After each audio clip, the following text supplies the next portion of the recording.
Bonjour à tous. Ce 8 juin 2023, la Cour européenne des droits de l'homme a rejeté une série de requêtes contestant la suppression de l'avortement eugénique en Pologne dans l'affaire AM et autres contre Pologne. Sans se prononcer sur le fond de l'affaire, la Cour a écarté ces requêtes au motif que les requérantes ne peuvent pas personnellement se dire victimes de cette suppression, car elles ne sont pas enceintes personnellement ou n'attendent pas d'enfants porteurs de handicap. Ce qui était mis en cause, c'est la décision du tribunal constitutionnel polonais du 22 octobre 2020, jugeant l'avortement eugénique contraire au principe constitutionnel du respect de la vie et de la dignité humaine, dont est revêtu en Pologne l'être humain dès avant sa naissance. Le CLJ se réjouit bien sûr de cette décision, et nous notons avec satisfaction que la Cour partage l'argumentation que nous lui avions soumise dans nos observations écrites. Cette décision est d'autant plus remarquable que la pression exercée sur la Cour, et jusqu'au sein même de la Cour par le lobby de l'avortement, était considérable. En effet, cette affaire a d'abord été montée de toutes pièces par la Fédération polonaise du planning familial et a obtenu le soutien massif du lobby mondial de l'avortement. Presque tous les principaux promoteurs de l'avortement mondiaux sont intervenus dans l'affaire, tels que Amnesty International, Human Rights Watch, le Center for Reproductive Rights de New York, le Planning Familial International, etc.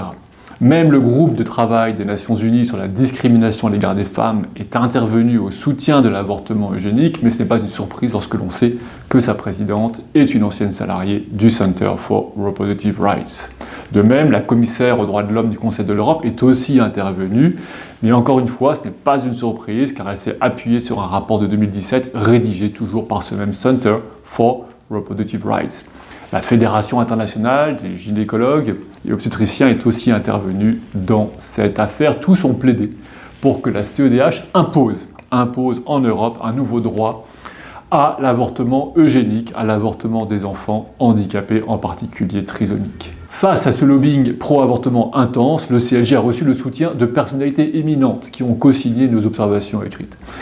Notamment, plusieurs anciens juges de la CEDH sont intervenus avec nous, ce qui est une première à notre connaissance, ainsi que des experts des Nations Unies, un ancien commissaire européen à la santé, président de la Cour interaméricaine des droits de l'homme, des magistrats, des universitaires, ainsi d'ailleurs que plusieurs, bien sûr, associations de personnes trisomiques qui sont intervenues avec nous.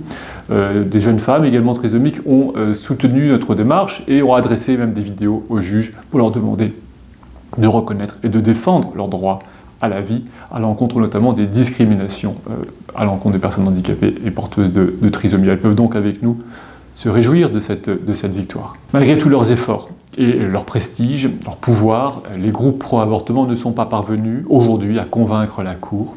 Elle a refusé avec raison de se laisser grossièrement manipuler, utiliser, rabaisser à des fins purement politiques internes.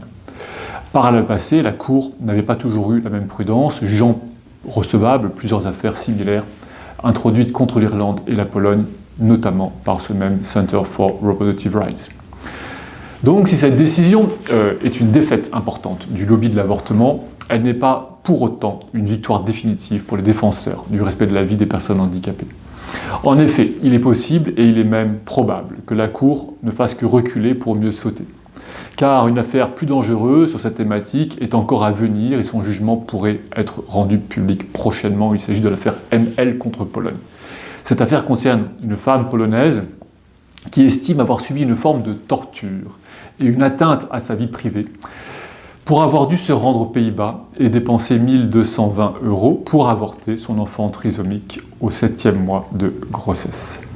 Bizarrement, ces grandes ONG de défense des droits de l'homme ne se demandent pas si le fait d'avorter un enfant à 7 mois de grossesse en raison de sa trisomie ne constituerait pas, en réalité, la véritable violation des droits de l'homme.